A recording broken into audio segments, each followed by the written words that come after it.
Watch on, man. You know, Sky are the lyrical magician attack, you know. And to them, I encourage all of my sports lovers them to go up on YouTube and like one page named Sports Frenzy because them are going to provide you with the latest football, basketball, and track and field, etc. All of the news them. Right now, a World Cup time and a transfer time, and we need for know what go on. So go up on YouTube and like the page named Sports Frenzy. That is it, man. That is it. Good night, everybody. Good morning, good afternoon, whatever it is, wherever you're watching us from. Welcome to another episode of Sports Frenzy. I trust and hope that you guys have had a good Friday, especially knowing that tomorrow will be a hectic day, holiday in Jamaica and all of those stuff. So I hope that it has been a good Friday for all of you. And we welcome you once again, man. Our first official preview show of this 2022-2023 season. And already, I say Adlam in the comment section, big up boss, Dale Francis, Kish, Janai, Christoph, Kevin Bernard. But here what I want you guys to do. When I enjoy the show, why not share it? Y'all are in some football groups, why not share it there so we can get the football followers? Just like how you see the track people do it. You look at tracks, you realize that we get a lot of viewership during tracks. So why don't you the football people do the same? Come on, man, let's get it growing as well, man. We don't want to see 11 views or anything of that sort on it at once. But other than that, remember, guys, keep liking the stream, subscribe, and do the right stuff. So without further ado, let's go ahead and bring on a controversial figure, the man that a lot of you guys love, the man that is finally out of homework. So no homework tonight, so he's here. And talking about the man himself, and tonight is about football. So we're back with football, and man, interesting season lies ahead, man. Changes in and around everything, and man, I can't wait for everything to kick off. Well, it already has kicked off. So how are you feeling, fam? Feeling good. Wonder which bandwagon never jump on mid-season. That is it. But and season started today. Arsenal started with a 2-0 victory over Crystal Palace, and it was a well-deserved victory for Arsenal. They did well in the transfer window. The acquisition was good. Just that the man that people expect to fire in the goals, he fired a blank today. And I mean, for the FPL players, a lot of them are disappointed because as a man even triple captain just was in the first weekend. So that was wild. And he fired a blank. He only gave them 2 points. So look at this season, man, and before we really delve into it and look at Arsenal, I think of their team and their capabilities. So listen, a lot of times, over the years when Arsenal doing the transfer, I don't remember, when they were getting in party and I think it was some family member of his saying, no, no, no, no, no, don't go to Arsenal. And him still make the transfer and go over Arsenal, and it just never materialized. Right now, they have a really good team. They have a young team, obviously. Arsenal did what Manchester United didn't, right? They gave their young coach time. They gave their young coach opportunity to pick his team. They gave the young coach, hey, implement your philosophy. Get rid of Aubameyang, get rid of whoever else is not following rules and protocols. Run with, crappers it out.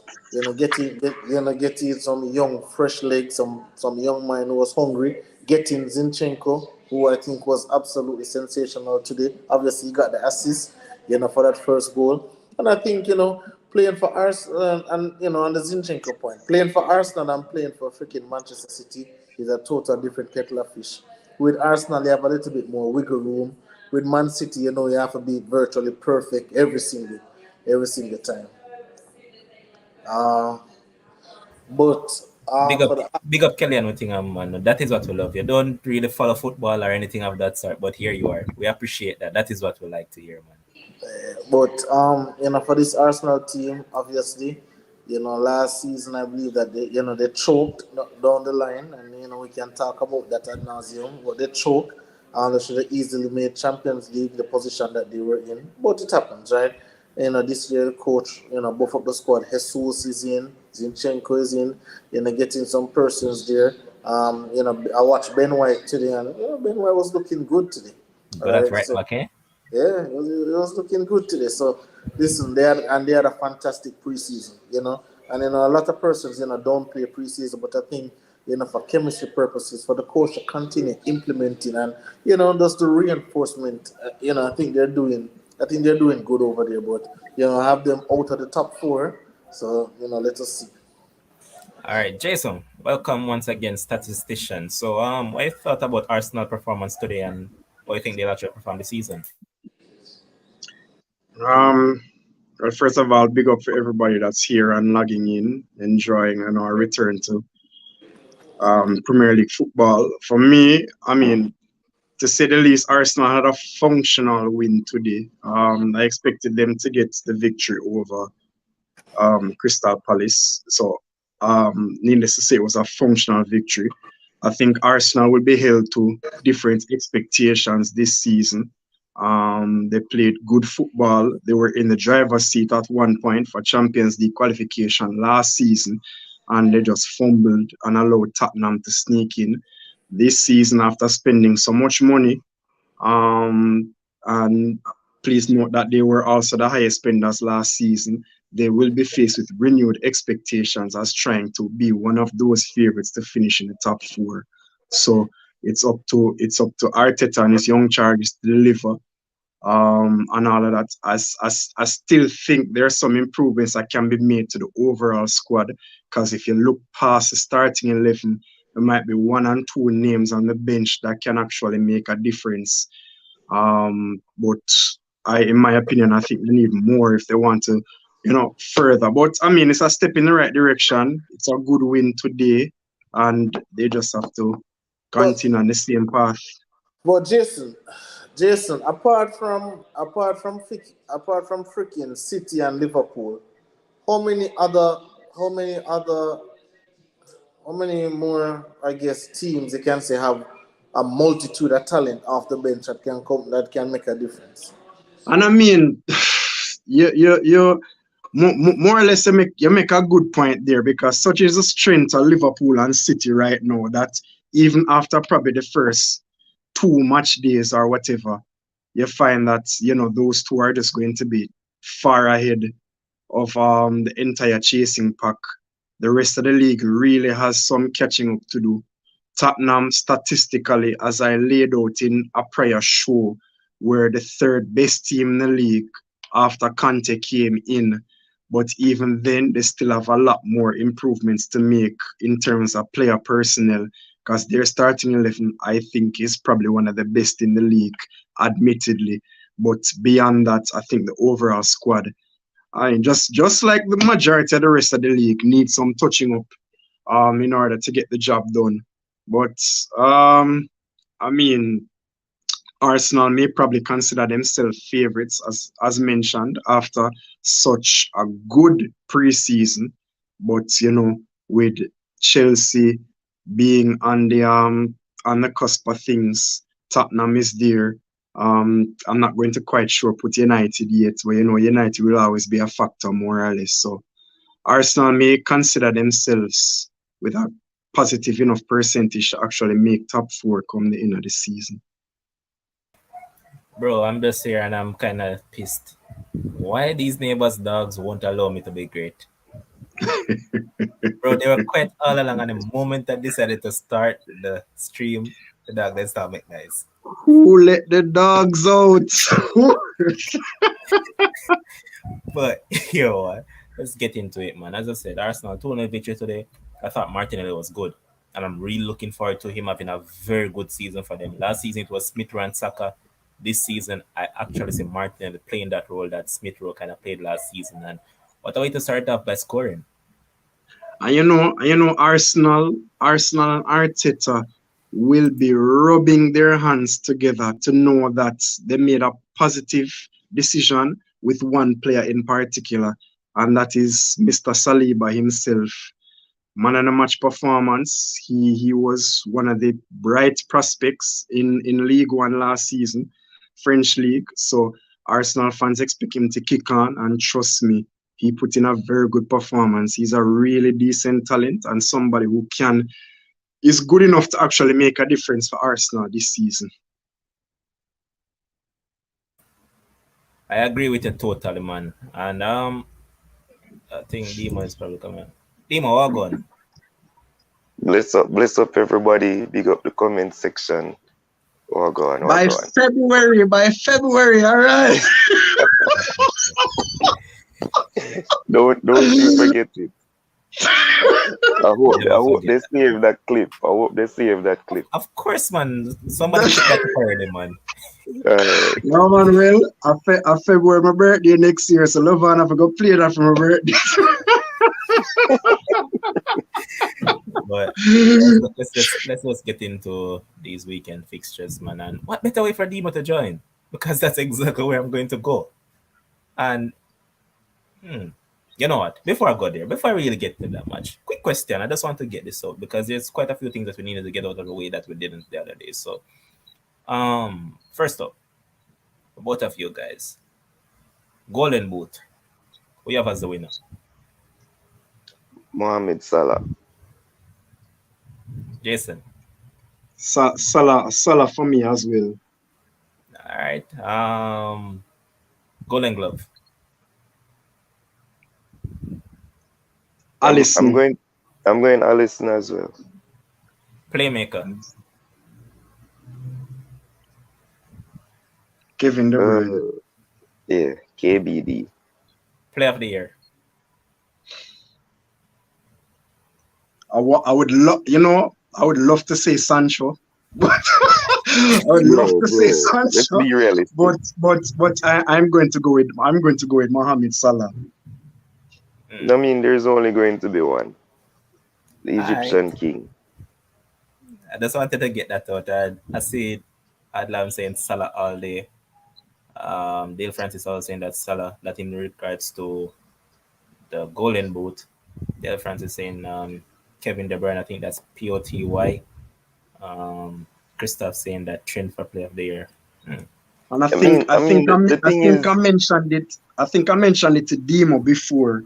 And I think that's weighed heavily in his predictions that with Egypt not going to the World Cup, Salah will be fresh.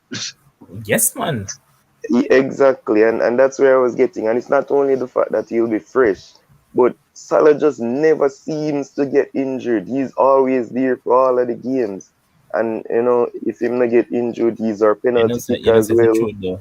Otherwise from the Champions League, was it the final? Yeah, when Sergio Ramos broke him I can't recall him actually being injured otherwise. To be honest, I think Salah is probably one of the few players in world football that actually get brandishes every season as a one-season wonder.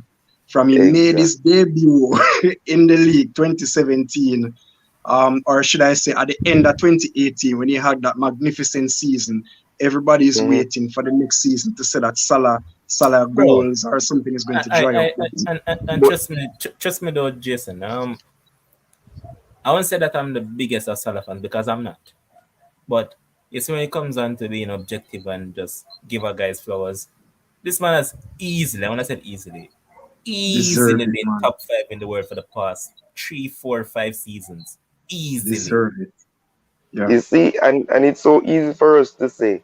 And I remember I had to come on here wearing a wig to try to make people give Salah props. I don't know if people remember that, but I had to be on here in a wig, boss, to try to see. Because people just don't give the man the dues that he's supposed to get. And I think that he's been unfairly treated a lot of the time. The man who never get injured, put up the numbers he put up in all competitions, and he wants to play all the games. And now, he's looking very, very much ready for this season. From the start of pre-season till now, well, ever since he signed the contract, he actually has looked very, very fresh and ready to go. So, not to mention the time we get. You see this man in pre-season since man I twist out man back like back man. I was like, damn, bro. Nothing has changed, man. Nothing has changed. Including Cancelo, who everybody says the best, whatever. But anyway, we'll move. And it's not just once. It took Cancelo at least probably around 4 to 5 times in that game, man. Especially in the first half. Just to put that out there for anybody who asks to Cancelo. Yeah, just saying. But let's get into it now, man, and delve into the issue. So, Fulham versus Liverpool tomorrow morning, 6:30 a.m. Jamaica time. Well, look at this fixture, Demo, and I mean, as I put it out there now, Fulham is a yo-yo side. Normally, Liverpool slap up Fulham anywhere them but them.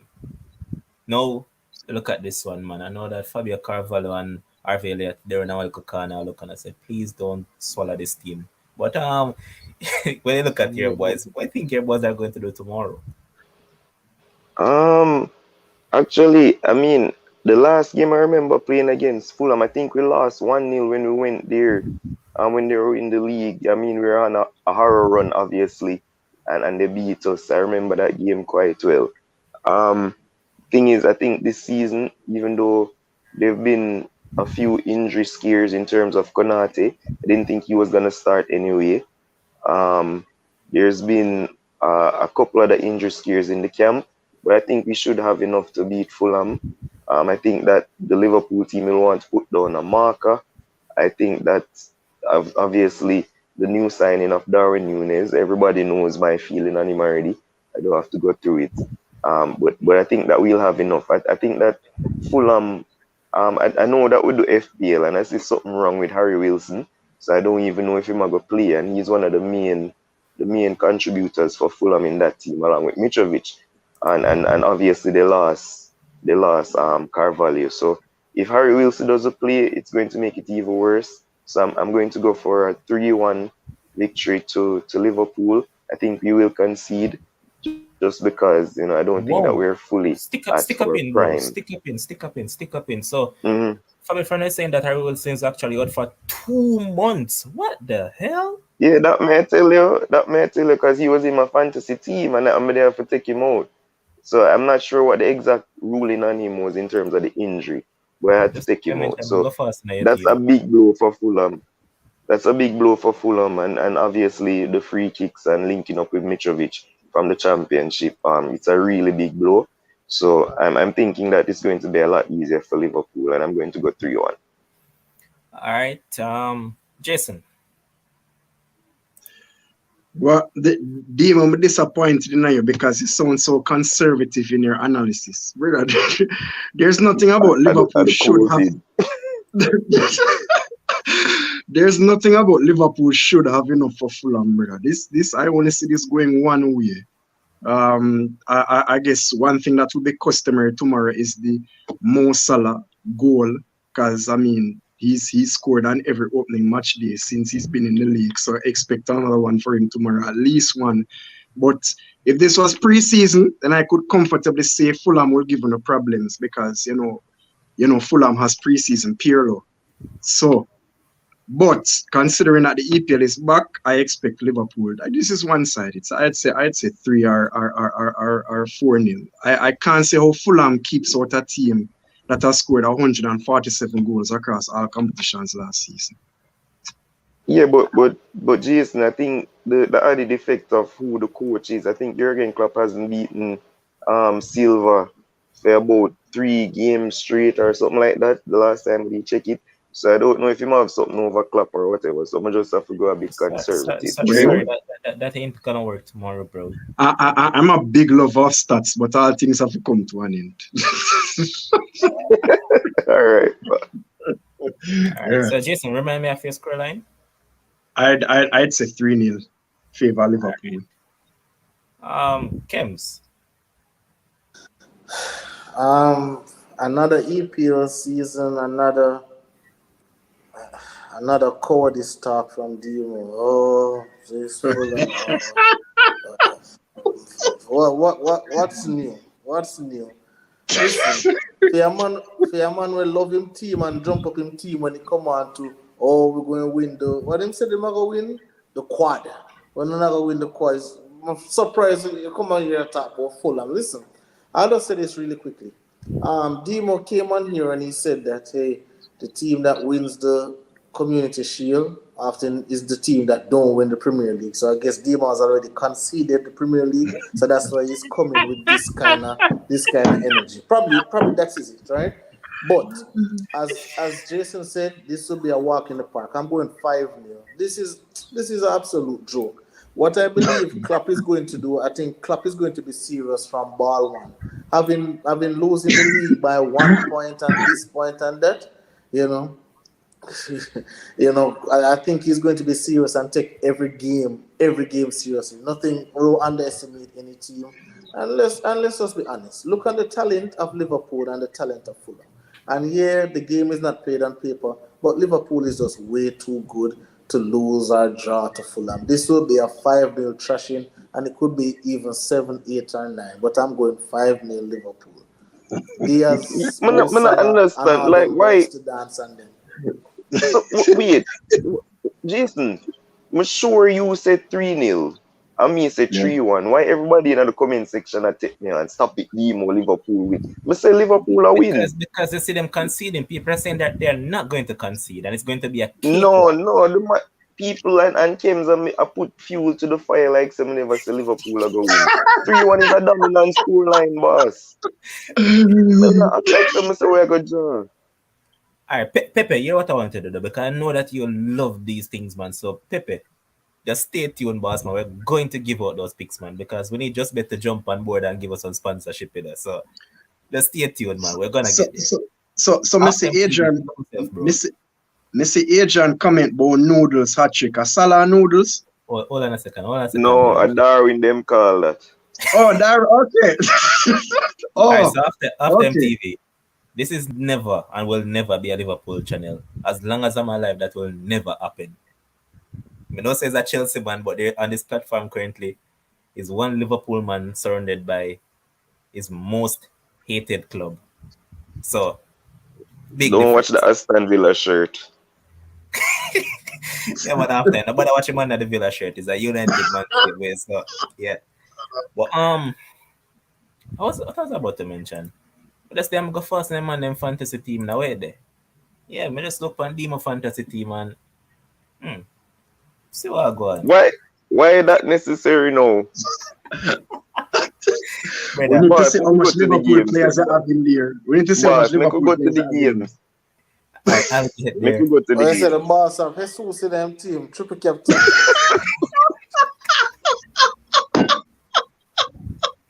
Alright, so here's Demo team. Yo, Alisson, Alexander-Arnold, Cancelo, Dunk, and Reece James, Salah captain, Son I best really captain, don't see why this is necessary. Bruno Guimaraes, John McGinn, Hawoyoni. So you man really think that Hawoyoni is going to score against Newcastle? And Jesus, triple captain. First of all, Salah is my captain, so I don't know where live on until No, but I feel so that you are escaping. Okay, I must feel my escape. It's like you know some knows a team down there too.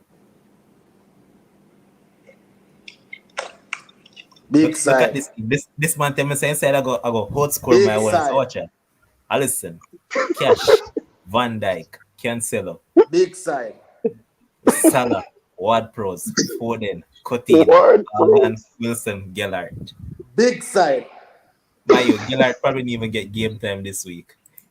Yeah, that's So no. read up on How would you say so? big side. Watch your man, look at me just boast you up a 5th spot so far, eh? So no United players games. So I'm Mute going boss. Pogba gone. Big up Martinelli for the 8 points to them and love it. But yeah, let's get back to the show, man. Let's get back to the prediction. Please, half time I ask you the code though. Alright, mega shirt, man. Give me a sec. Where do I go again? Leagues and cups. Yeah, man. Shakes need for day at one point. For defend that talk that I said dominating radio stations. What that? Utter madness, bro. Say Haaland scoring 40 goals. But Jason, where did you think Shake said it first? Oh yes. This was the platform he said it and the man said my bet any man 100 grand. I missed that, boss. I missed that. Never know same status at first. Alright, half time. So the code there. If there's someone that want to join the league, there's the code right up there, man. Let's zoom in and There's it. So it's 71 KZQ. Hope you guys pick it up. Say halftime same in a double figures already. Them and then the double figures already at 13 points. My God, no boss. Oh, 13 Okay, points. well, Martinelli give you. Okay. hello, Combine with Jesus. guys. In the spirit of track and field, this is not a 100-meter dash. It is a marathon. So let's just continue with the show. Nobody tell me about double digits now and all of them. So let's That's carry no on. word, man. Time will tell you then. Nothing beats time. But let's get back into it, man.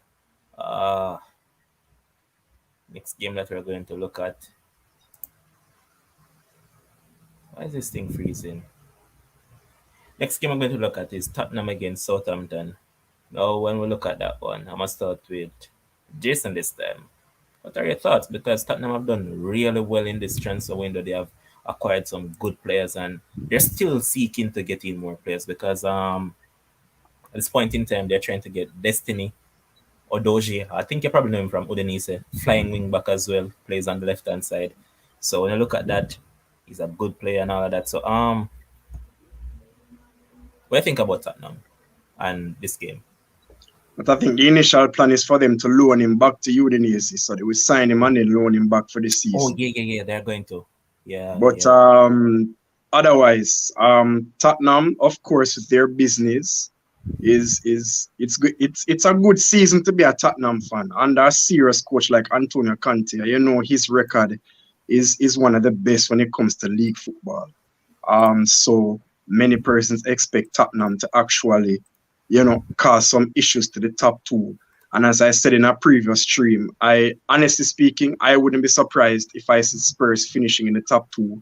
I still don't see them winning the league in any sort because, Tottenham will always be Tottenham with their history and all of that. I don't know if I'll see that happen in my lifetime, maybe.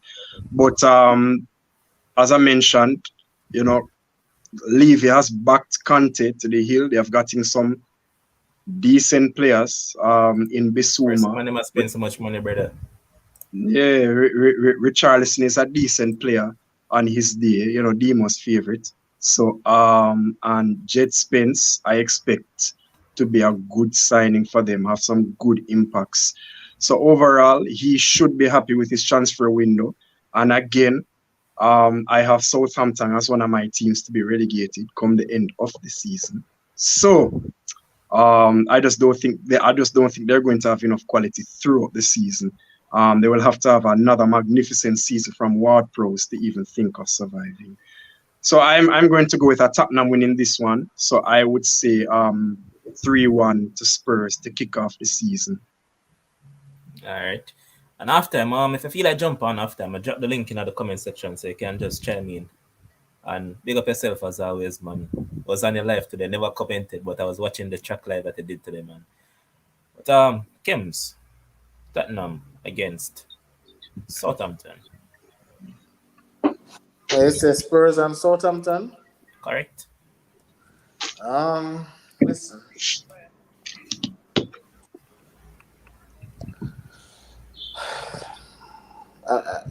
One of the things that I told myself is that I'm not going to do the unnecessary hating this season. Right? I'm going to give each coach, each player their due process, right? And listen, Conte get some stripes for what he was able to do, with Tottenham last season. Obviously, he got some help from Arsenal as well.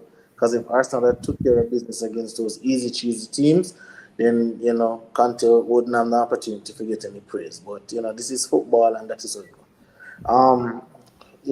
I'm not in agreement with Jason that Southampton is going down. I think they'll stay up, of course. However, I think they'll lose this game. Again, Conte didn't start the season with Tottenham last year. He implemented some stuff, trying to teach this football, trying to break the bad habits of this football team. Trying to cultivate a winning culture, winning habits amongst these players, right? And obviously, in the preseason, I see them go over there to South Korea and all those things. And it looked like there's a good vibe in the camp, right? Again, this is the first game of the season. Any card can play. I don't know if anybody is rusty and so. But based on what I'm seeing, I'm going to go with a Tottenham win. I'm going with a 2-1 Tottenham win because I know they're going to give away a foul. They're going to give away a foul, and I know Ward-Prowse is going to be right there. That's why he's in my team, because I know he's going to be right there around the 18, and anything around the 18 is a penalty to that man. Right? A penalty with no goalkeeper. Right? See, that's going in the back of the net. So I'm going 2-1 Tottenham. Alright, and you did brought up a valid point about Conte, and this is where I'm going to get Dimo's thoughts, because last season we started the season with Nuno Santo. Harry Kane headspace wasn't here, still contemplating whether he should go to, well, not contemplating, he wanted to go to City, that never materialized. Now you look at Harry Kane during preseason and you see a relaxed, focused, sharp Harry Kane.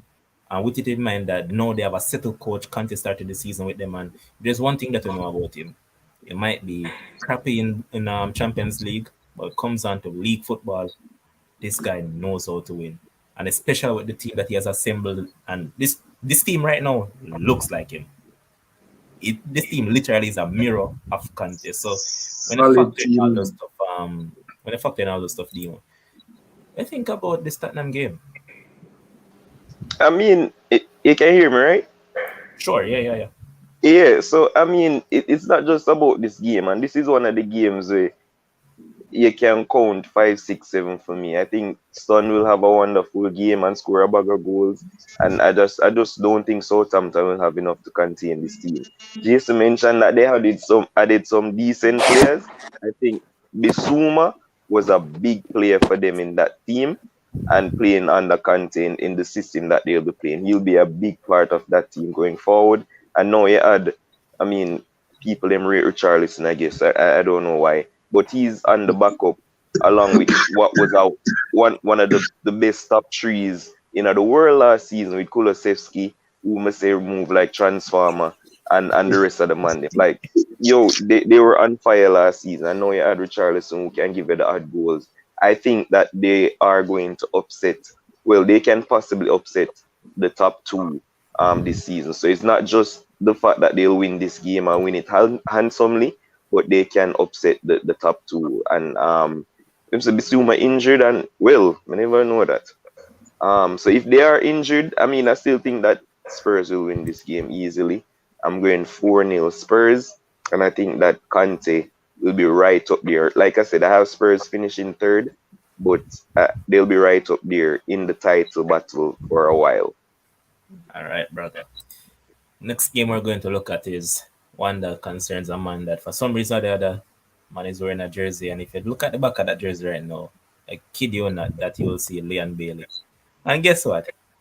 Just like I mentioned, Leon Bailey has looked superb in this preseason. He has looked absolutely wonderful, and apparently it seems like he's going to start the season in the starting 11. So look at this game now, Kems. Bournemouth, as I mentioned before, Bournemouth has done little to no business. They basically stick to the same squad that they had in the championship. They just had 1 and 2 pieces, and the pieces that they have had are championship players because they have signed Joe Ratwell, journeyman from Man United. They have signed Marcus Tavernier, a youngster from Middlesbrough. Decent player, the brother of Rangers captain, and that score goes for fun. But when you look at them and you look at what Villa has done really well in the transfer market. And right now, if we're being honest, top 10 is the mark for Villa. Not between 15 to 10 can work this season. Based on the business that they have done, that is the aim. So when I look at all of that, do you think that they'll get the better of this Bournemouth team? So first of all, Steven Gerrard has to be very careful. He did something that is unjust, something that Manchester United is still paying for. Manchester United wrongly got rid of Ole, and they're paying dearly for it. Steven Gerrard now decided that he's going to take the captaincy from Mings and give it to McGinn. Listen, the football gods don't like that, right? The football gods don't like that because, again, I must repeat for the new viewers, for the new commenters, Tyrone Mings was a top 6 centre back in the league last season. Once Steven Gerrard took the helm, under Steven Gerrard's tutelage, Tyron Mings didn't step wrong. Kansa was bad. Chambers was bad. Who I don't remember the other centre back. House. Huh? Yes. Oh House. God. Oh God. Don't even mention him. Terrible. Right? And again, Mings had to be overcompensated for these horrible defenders, which at times make him look bad.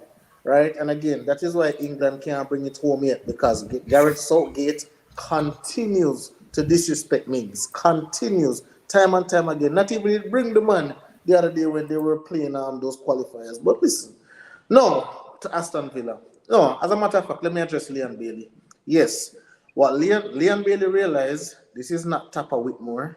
This is not the Jamaica team. You have to play for your game. And when you don't play well, you will count the nails in the bench, right? And Steven Gerrard is a person that he wants you to perform. He goes based on performances. No name on the back. You know, apart from if your name Coutinho, you know, because him have a different affection for Coutinho. But you know, so looking at that, Leon Bailey, as you rightly said, left on exceptional preseason. Now I want him to do two things: stay focused and stay healthy. Right? Once you do that, I think he'll be put in a position to be successful. For the game tomorrow, I expect Aston Villa to win.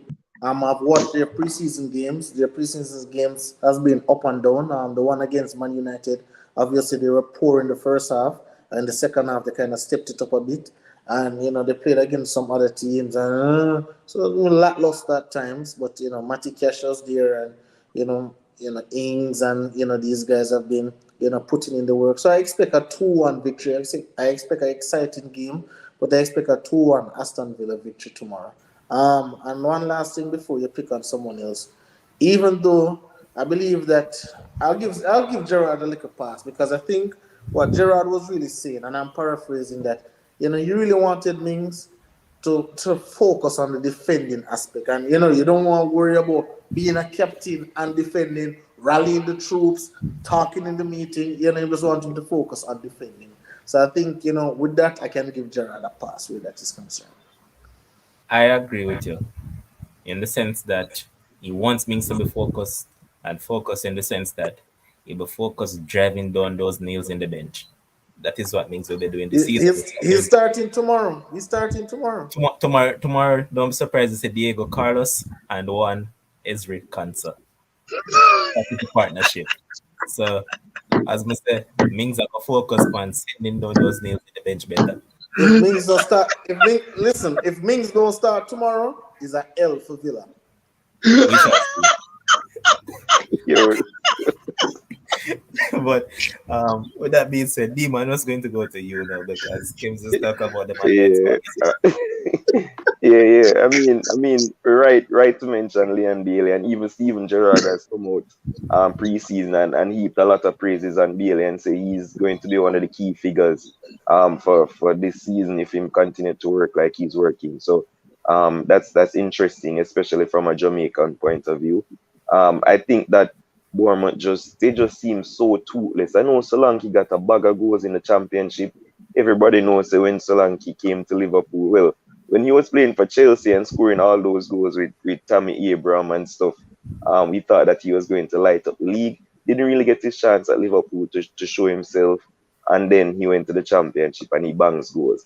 I just don't think that Bournemouth has enough. I mean, he can do so much and no more. Philip Billings can chip in with a goal here and there. Brooks maybe, but I just don't think that they have enough. And I think Brooks hasn't really played during this preseason either, though, I mean, I saw him name in the lineup a couple of times when they were playing. So I mean, I guess he's in the fold here and there. So I mean, I just don't think that they have enough. I think that they're going to be toothless, and I think that Aston Villa win this game without conceding a goal. I'm going to go 3-0 Aston Villa. All right, Jason, your scoreline prediction. I'd say 2-0 to Villa. All right. Let's move on, and I'm just going to go back to Demo on this one. So Newcastle against Nottingham first. I mean, Newcastle, they made some shoot signings. Nottingham, they're still shop. They have shop for what? A dozen players, and they're still in the market for about a next half dozen, as Steve Cooper said.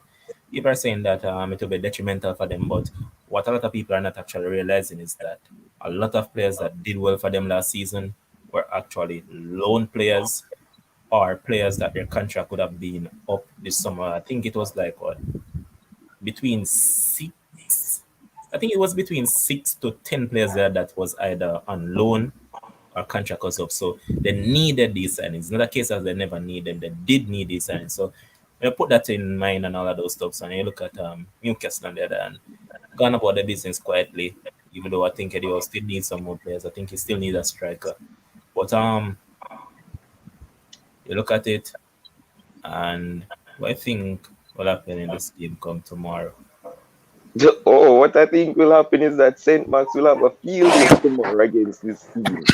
I think that he looks like he's really enjoying his football at the start of this preseason. All the tricks are out. Like the man just look like him ready for the season loaded. Why the man a laugh with a preview, boss? Sorry, I came special expression. Anyway, and I know Levan mentioned all the signings, and I think that's why I have Nottingham first as one of the teams going down. I think it will take a good while for the team to gel. I think they're going to take a while to figure things out, and it's just going to be too late, and then they might be one of the teams to go down in the relegation battle. So I think Newcastle win this game. I think, like you mentioned, shrewd signings, that Nick Pope one, big. I think it's very big for Newcastle, and so I have them winning this game. I'm going to go 2-1. All right, boss. Jason. I think one of the things that Nottingham Forest have to be careful of this season is the amount of signings that they have made. They have well gone into double figures with the amount of signings overall. You saw what had happened to the season when Fulham was coming up, and Fulham spent well over 100 million on new signings and still ended up going straight back down. But Fulham is Fulham, and Nottingham Forest is Nottingham Forest. So ultimately, I have Forest as the team, as the promoted team, who is most likely to stay up this season. I think they play a good style of football. They have a good coach, and Forest as one of the more storied clubs in England. They deserve to see some consistent action appeal football. And again, I will reiterate that Dean Henderson will keep them up. I'm not too sure about Lingard, and already too busy with him again. But overall, I think one of the things that Newcastle fans can look for and everybody else can look for is if Callum Wilson plays tomorrow, one of the things that Callum Wilson guarantees is that he normally has decent form to start the season. Because if you look back as far as in the last 9 seasons, he has scored on average 5 goals every season in the first 8 match days. So he definitely starts off hot, but then he tends to peter out a bit. And I think Eddie Howe is a good coach, and it just highlights the faith that Newcastle will show in him, until they start to get more ambitious, that they will worry him with a new contract. Yeah. So Eddie Howe will be trusted to build this team to where it needs to be. But overall, I agree with Demos' assessment that Newcastle should get the victory tomorrow.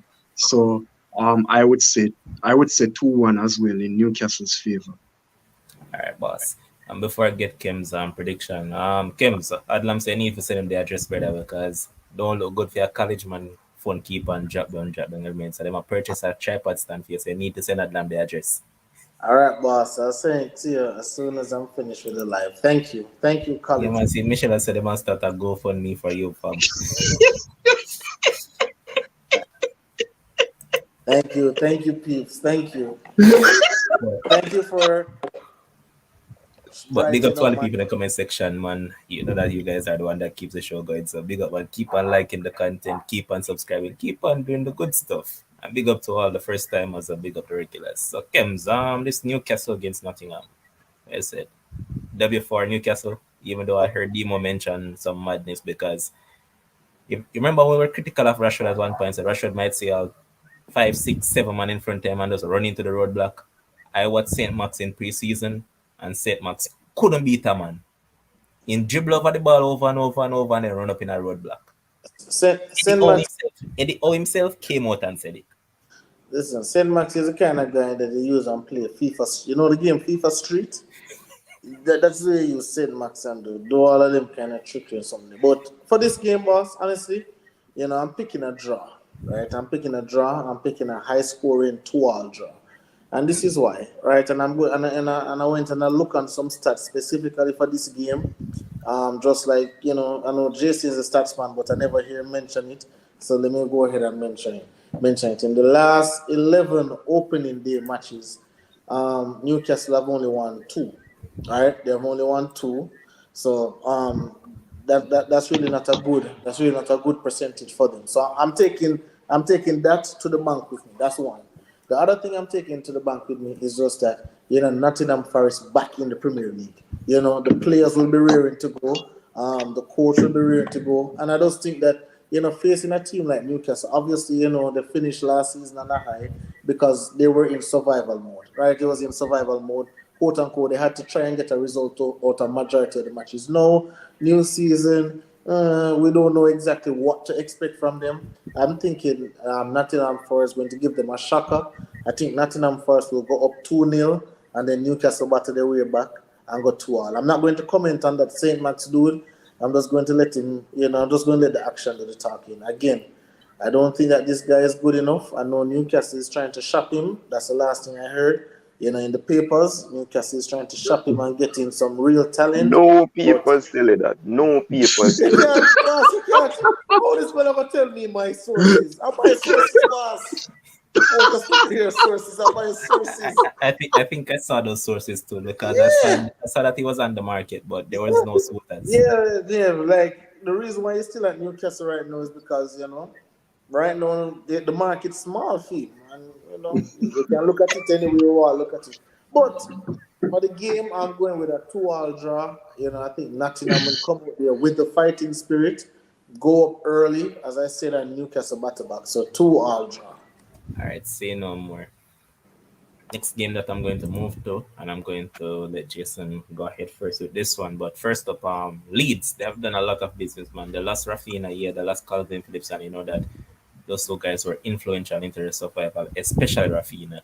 And I mean, Barca do some broke badness because I know Leeds can see $1 from that Rafinha sale. So I don't know how they did it, but they did it, and he's no longer around. So they have went out and they have purchased this guy, Luis Sinisterra. And as I told him some time ago, if he likes what he sees from Luis Diaz, then you absolutely love this guy. This guy is skillful, tricky, and he's also a creative. I think he'll do well for them. You also have Brendan Harrison, the American, and basically this is an American team overall. But the key thing for Leeds survival is getting Patrick Bamford 100% fit, and I heard that he's about around 90 to 95% fit, and he will start tomorrow. So the key to their survival once again will lie on the shoulders of the fitness of Bamford, because they were seeking a striker, but they couldn't sign any. I mean, they wanted the Ketalieri, but he chose the bigger side, and I can't wrong him. AC Milan, Leeds, that's like a no-brainer. So he went to AC Milan, and they're still in search of a striker. But when I factor in all of those things, Jason, where's this one going? All right, well, I mean, in this game, you see a Taylor, two teams at two opposite ends of the transfer window. In terms of satisfaction, Leeds, as you mentioned, brought in a host of players, including Tyler Adams and Mark Roca. Decent players, but again, as what you mentioned, they need somebody to consistently put the ball in the back of the net. Dan James can't do it every week. So at the end of the day, it is a blow. It is a blow to lose both Rafinha and Calvin Phillips in one transfer window. But I think overall, with the signings they have made, I think they have closed the gap. I think they have closed the gap in terms of the quality that they had compared to last season. Wolves, on the other hand, Bruno Lager will be frustrated with their business. Only brought in Nathan Collins they pulled the plug on another Portuguese international midfielder they wanted to bring in, but for some reason he and the board just not seeing eye to eye with Would the I throw transfer window Paulina? so far. Yeah, Palina. And then but on the bright side, Demos Bala is back. Adama Traore. Barcelona didn't take up the option. Musselman is back to terrorize defenders again. So he will have to be some sort of outlet. But again, just like Leeds, they also lack a consistent goal scorer. Fabio Silva, the youngster, has gone out on loan, and we all know the unfortunate incident that has happened to Mr. Jimenez. So the two teams lack goal scorers. I don't see this as no high scoring game, so I would put this as a draw. So I would go 1-1. And you know what? It's surprising. Surprisingly, during preseason, both of them scored and conceded a lot. They had some high scoring games in preseason, and I hope it's something to look forward to. And I mean, third preseason, they did play the strongest side most of the time. So I hope that's something to look forward to because you know that they're generally mean. And I'm just going to. No, you know what? Let me bring in Kims first. Kims, give me a prediction. Boss, I'm looking here on the list. No Alien, no Dallas, no Firpo, no Dan James. That Dan James must get red card from last season and he come over in this one. No Dan James, no Colombian Sinistera. Looking at that, this look like around 3 leads a pickup. I'm sorry. Like this look like around 3 leads. I know there's no Jimenez, but that's fine. As Jason rightly said, Musselman is back, right? And him get some of that Barcelona juice, some of that Barcelona blood. And he couldn't do nothing when he was at Wolves and get a little loan opportunity at Barcelona. Look like a totally new player, a totally different player. And we can say it comes down to coaching, probably comfortability, probably suit his style of play. We can say all of those things. But I'm looking at a guy who I'm sure he's hungry to prove himself again and hungry to get amongst the goals. So I'm looking at this Leeds team. I'm not impressed with them. Never been impressed with them. I've said it before and I'll say it again. Rafinha was the engine of this team. This team will go as far as Rafinha take them. There's no more Rafinha. So again, Leeds is one of the teams that I have fighting that relegation battle. So I'm going Wolves 3, Leeds 1. All right. And this is what I want to bring up. So, Demo, you know that you're like this kind of coded guy from Liverpool. There's no sense in it. But right now, it's looking sticky for him getting that starting break because Bruno Lage has gone for a back four. You know that Cody, ever since he has been a part of Wolves, he has always been in a back three. So you know that Size is already gone. Size is at Besiktas, I believe, or I don't quite remember, but he's gone. So Size is out. Bali, hit and miss.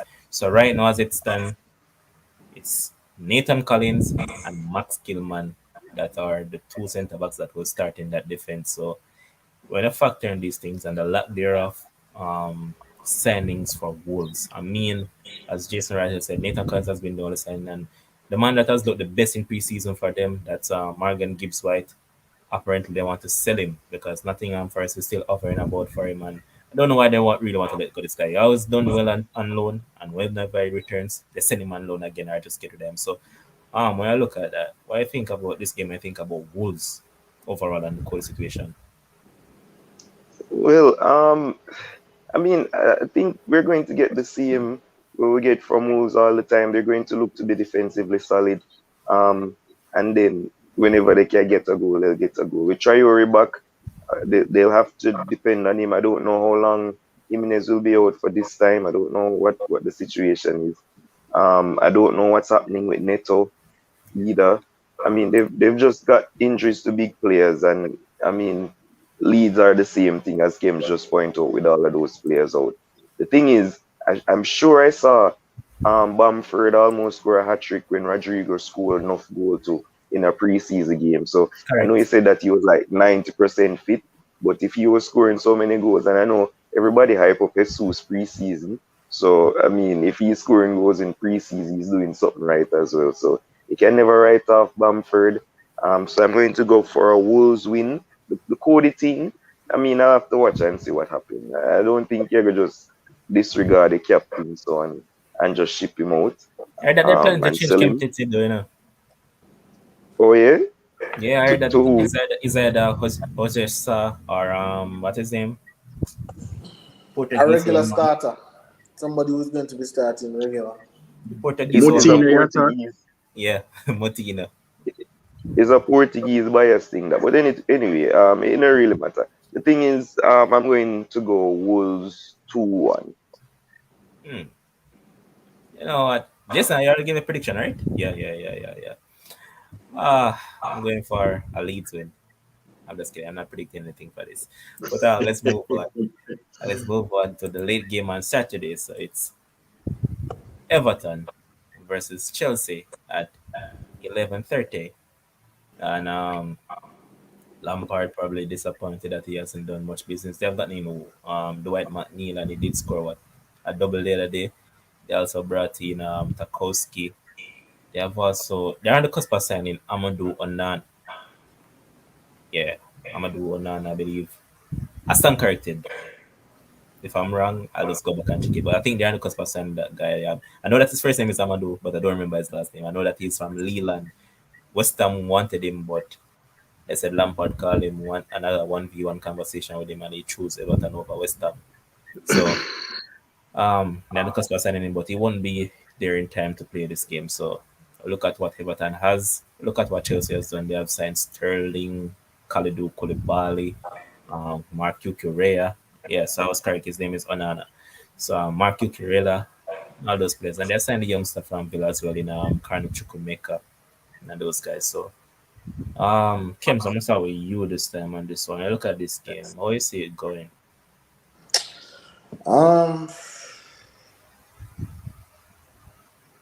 I think this is the battle of the quote unquote poor blues for me.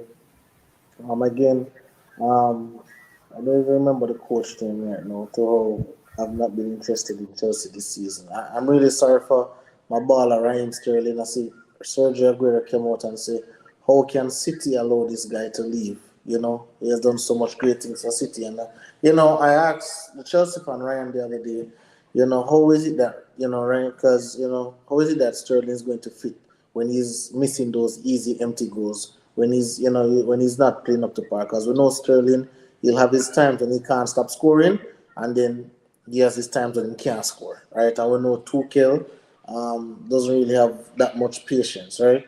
So I'm looking at this game, and Tuchel doesn't have the same confidence that he had when he just started. Tuchel came out, we're going to be that team that nobody wants to play against.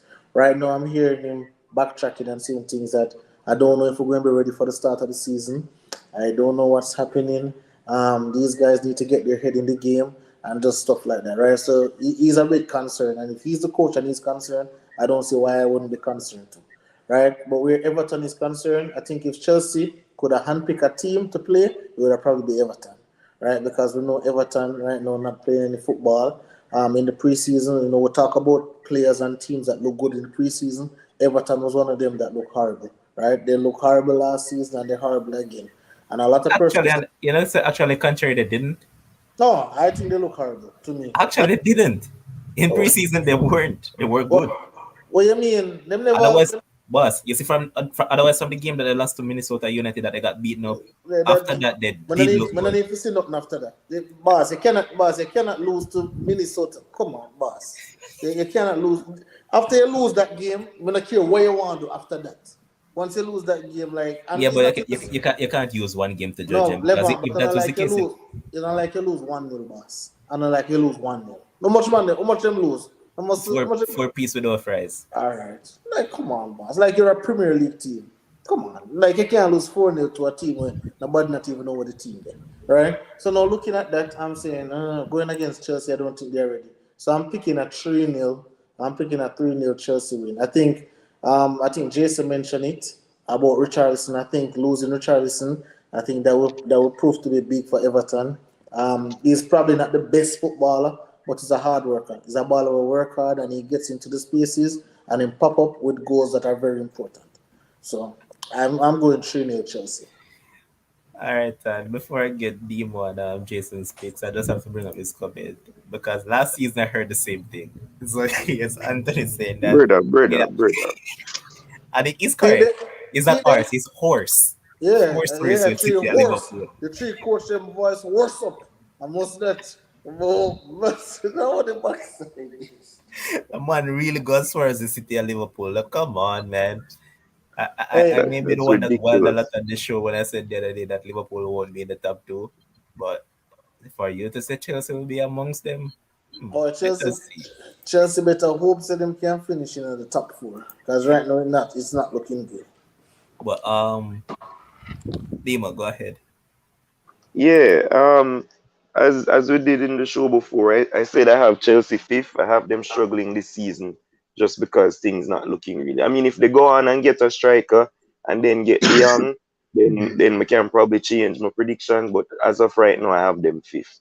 Um, the thing is playing against Everton, who lost Richarlison, and they mainly depending on Anthony Gordon right now. I mean, he's a proper footballer. I'm rate the youth, but it's just not enough. I don't see them have enough to trouble Chelsea. I think Sterling will get some goals. I'm going 3-0 Chelsea. All right, Jace, go ahead. Um, boy, Kim Scarlett and say the battle of the two poor blues for true because Chelsea for some they just don't look cohesive enough for me. I don't think the owner has come in with a real plan. I'm sure Chelsea fans will come in and debate about we having multiple targets but right now it's like him just entering a draft and just a take players who are available. Nah, bro, football Because manager, I the man. mean to pay 62 million including add-ons for Cucurella. This good as he is, I mean, but anyways, I don't know how successful Chelsea Sterling will be at Chelsea either. Chelsea don't have any real focal point. They're still missing a striker. Maybe if they get that striker in the mold, whoever Aubameyang, whoever they're linked with, maybe it can bring some more cohesiveness to their attack. I know Tuchel will have them defensively solid, but in terms of their attack, for me, it's still a bit lacking, especially to be in a three-horse race with City and Liverpool. Um, for me, Everton will be regarded as Chelsea's bogey team, especially at Goodison Park. They have lost 4 straight times at Goodison. But the issue that Kems and Dima highlighted is that Richarlison is gone and Calvert-Lewin is injured. So who is going to score for them? I don't know. But in any case, I have this as a narrow Chelsea win. So I would say 1-0 in Chelsea's favor.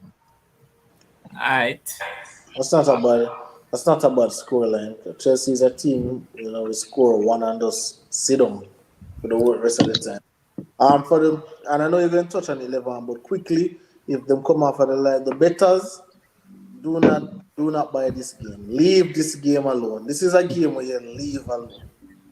It can go either way, man. Trust me, it can go either way. I swear, man. Avoid it. All right. We don't need to pay Anthony no mind slow in prediction them now, because if a world championship come down them, and the prediction the two both seen about. So Anthony's strike rate no good, so I don't really pay much mind right now. Anyways, let's move on. Next game on the agenda will be Leicester against Brentford, and I mean it has been nothing short of an awful window for Leicester. Up until this very moment, they haven't signed a single person in the transfer window. They have lost Casper Schmeichel. Newcastle keep on hovering about for James Madison. Chelsea after Wesley Fofana. I mean, we did hear Rogers come out and said that none of these guys are for sale because they're integral to the team and they cannot afford to lose anybody at this point in time. And we look at all that, it's not looking good for them right now, man. No signings at all in the window. That sucks. No, I must have a demo on this one. Go ahead. When me tell you about the Rogers brother, the boss, me tell you about the man in the brother. Mike, the man. How we no, I don't think we even forget to talk about how on God's name you make Casper Schmeichel leave. What did Schmeichel say that him there for leave? Because I heard something, I just know say Brendan Rodgers cannot deal with big personalities and man manage big superstars. I see him so him chase with Gerrard. Me know this they gonna happen. The man that tear down assure him win them a trophy. Yeah, you to do. But the man single-handedly a tear down Leicester City. And we're gonna see it all come crumbling down this season and them are gonna sack him. No signings in the window. They might lose Madison. I think it's going to go through soon enough.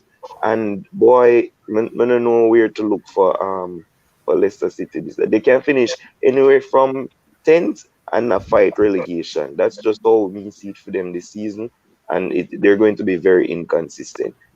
They're banking on Daka. Obviously, they still have Jamie Vardy at 49, 50 years old, however him be, but he still scores goals. So Tillemans is still there, and I mean they can win games. So we'll see what happens with them. Who them a play? Brentford. Who them a play, Levon? Brentford. I'm going for a 2-2 draw in that game. 2-2. Okay. Jason. As what you mentioned, the beauty and the success or failure of Leicester's season will come down to their transfer window. And if they happen to lose any of the other players that has been linked elsewhere. Also, the big factor of Yuri Tillemans as well. His future has been up in the air since the transfer window started. But I agree with Demo that I think that transfer is a strange one, Schmeichel to Nice. I really didn't see it coming, especially the destination. Your guess is as good as mine as to why Schmeichel actually made that transfer. But I mean, it's really up to him. But Leicester having the same team, they have a decent team. But I think Brentford can give them issues. They've lost Ericsson, who was the sort of CPR, the revival to their dead in the season. They have tried to replace him with some decent talents. I know Levon raving over Lewis Potter and Damsgaard. So those are Actually, two very that's good. all. Yeah? The It's Damsgaard deal has stalled, yeah, because they're trying to sort out the relegation wages because so them are got Brentford in that mix right there to get relegated. Okay. Trying to sort out the wages, but they're stalling that because the fee and everything has been agreed, but that is the stallment that they're faced. Okay. So if they can start that out, then he'll actually sign for them, and I actually think it would be a good pickup for them. Understandable, because Damsgaard is a decent talent, so he has to look at his prospects in terms of the team that he's going to and know that, okay, I don't want to join a team and then here say me, really, because I am not going to play in the championship. So only need to let me know. Yeah, there needs to be some sort of... But I don't think he's looking at it logically because, bro, you take a good look on Sampdoria side. A relegation battle has been the same. Touche. So, but overall, I agree. I agree with the prediction about it being a draw. So I will go 2-2 draw as well. Crap. I made a mistake in that. This is FPL, man. Why didn't I choose Ivan Toney to score? But Kevs. I don't know why you choose Ivan Toney to score, but he is going to score. Just watch. Anyway, so I forget something. So Demo is absolutely right. But I'm now more faith in the man selling upon the Dodgers argument, and I have no more faith. I have no more faith in Dodgers, right? But I think for Brentford, they have to be careful of that quote-unquote second season syndrome. We saw it happen to... What was the team where your keeper did play for again? Sheffield? Yeah, Sheffield had a great season, and then the second season syndrome kicked in, and they were out of the Premier League. So I think Brentford have to be careful of that. I know last season and this season, completely two different things. However, it must be said that Leicester got the double over Brentford last season. So I think it's kind of familiar territory, and they lose Michael, and things about Madison and so, but for the most part, they still have the core of the team, right? Apart from Schmeichel, right? They still have the core of the team. They still have Jamie Vardy, and once Jamie Vardy is out there, Demo says he's probably 80 years old, but that man moving like he's 60. That man still have the burst, the man still have, the eye for goal. So I'm looking at this game and I'm saying, Leicester find a way to win the game. What's going to be something for me to look at is if Rodgers do anything about the set pieces. Obviously, we know the set pieces killed him when he was coaching Liverpool, killed him when now he's, coaching Leicester. And, as you mentioned about Ivan Toney and those, and those big guys that are in there for Brentford, they'll be licking their lips, getting a corner or any kind of set piece. So I think it's for an interesting game. The games have been very far from boring last season, so I'm going 2-1 Leicester. All right. When I said that, I expect him to score. You kind of fluffed it, but you know why I chose him to do it? The same thing that I just mentioned. I watch him in preseason, and the same thing that has plagued Rodgers throughout his entire career. It hasn't changed. They suck at corners and they suck at set pieces. So right throughout preseason, it was the same thing again. And I know. Mars, why you think it a go change? I know Brentford. Why you think it a go change? No, but why you think it a go change, Lever? I not change. The thing happened from Swansea, boss. And not even just Liverpool, from Swansea. Go ahead. But just like I mentioned that, let me see if it's showing. Is it? I mentioned it just now, and there it is. What that's it? Yes. Onana. Yeah, so it's saying Amadou Onana is in England to undergo medical tests in the morning as a new Everton player. Full agreement reached with Lille for £36 million fee plus £4 million add-ons and 20% sell-on clause. Okay, clap. All right. Now we're just going to move over to the game that has been dominated by a man that shouldn't be here anymore, but for some reason they're still around. We have about 2 games remaining to preview here. So it'll be Man United against Brighton. Man United have signed Ericsson, Lissandro Martinez, Tyrell Malacia. However, they have not signed a central midfield up until this point, and that has been an issue for them for however long. Now you look at this. Mr. Maguire, big baller for England. He's still the captain. Now you look at this. One Anthony Martial, who had a very good preseason for United, is out of Sunday's game with an injury. So apparently, the guy that ditched his team when they needed him in preseason will be the one that will be starting as a striker come Sunday morning. Kems, Kems, go ahead. I don't think he ditched his team. I don't think you're talking about Ronaldo. I don't think he ditched the team. As I see some people saying that, a lot of players left. Bruno left, Dallo left, a lot of players. No. I'm not talking about overall. He wasn't there at the beginning of preseason. He never came back until then. And then I see a lot of people talking about that. What a lot of people don't actually look at is the fact that Bruno, Dalot, and all those aforementioned, they never partook in that game. He was the only one who played in that game that left. Yeah, but mere bag of shells. When your team is not playing good football and when your team is not as interesting as it should be, that is when you grab at these straws. This is much ado about nothing. Right? The man want to leave, he leave. I'm not really care. But I mean, obviously the coach come out and he said the right thing in the media. Oh, nobody should leave. Stay committed, blah, blah, blah shit, right? All I'm interested in is what they're going to do in the season. Obviously, for me personally, I'm seeing a little bit of improvement, but I'm seeing the same things. There's a saying that says the more things change, the more they remain the same. That is what I'm seeing. The first half is good, then the second half is trash. The first half is trash, then the second half is good. Well, what I'm seeing, obviously, I'm seeing a more commanding presence, in this coach. A more vocal coach, a coach that seems that he's more about business and, don't want to be the quote-unquote player's friend. But I need to see those in results, right? And, 3 points is definitely needed on Sunday. No draw, no excuses, no this, no that, right? So, looking at it, I'm going to pick United to win. Why am I going to pick them to win? I don't know. I like the team. I can't definitively say that they are better than Brighton. I can't say that they have better players than Brighton. They have more money than Brighton. They probably have a better coach than Brighton. But overall, So I'm going with a United 2-1 win.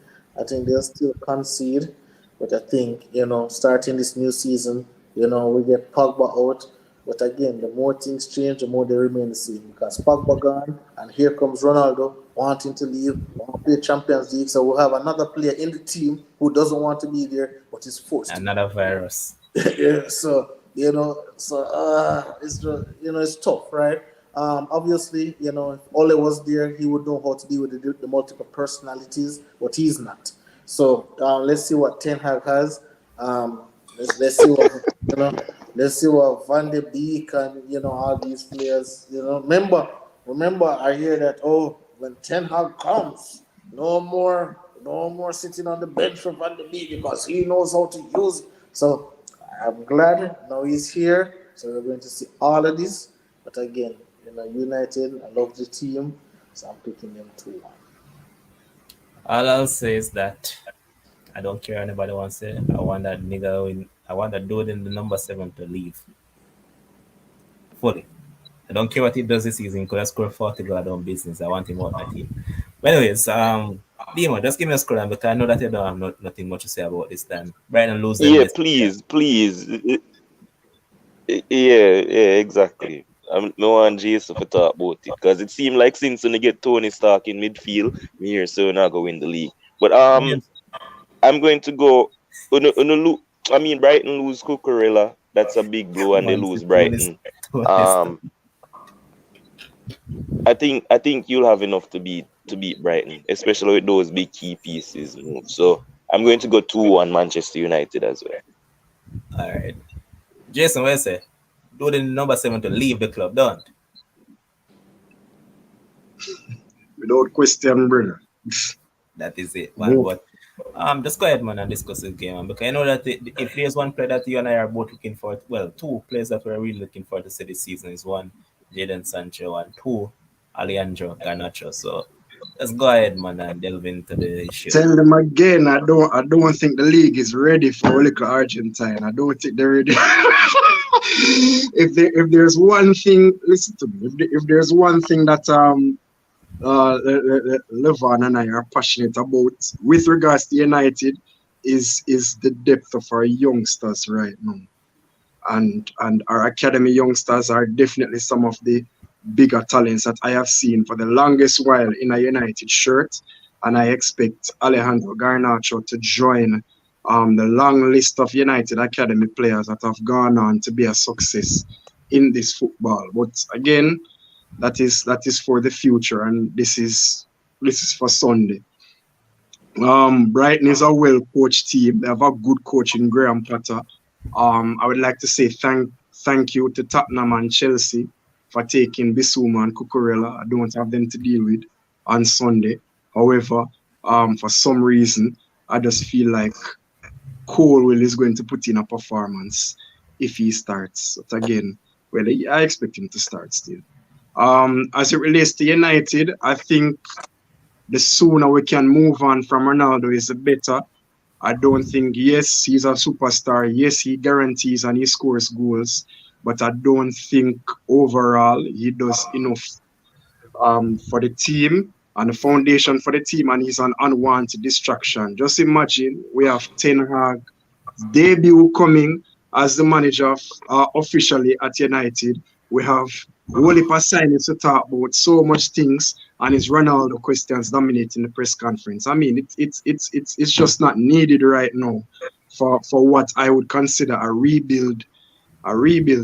Now, I know Kim's mentioned that there are some things that haven't changed, which I will agree with, in that we still have some of the same bad habits from last season, but I don't expect it to be something that changes overnight. It will be a process, and I can guarantee that some of the players are tough. But one thing I can guarantee with Ten Hag is that he will not accept mediocrity like a former Norwegian coach we had. But that being said, the man never disturb. Leave the man alone. No, make them start, man. Make them start.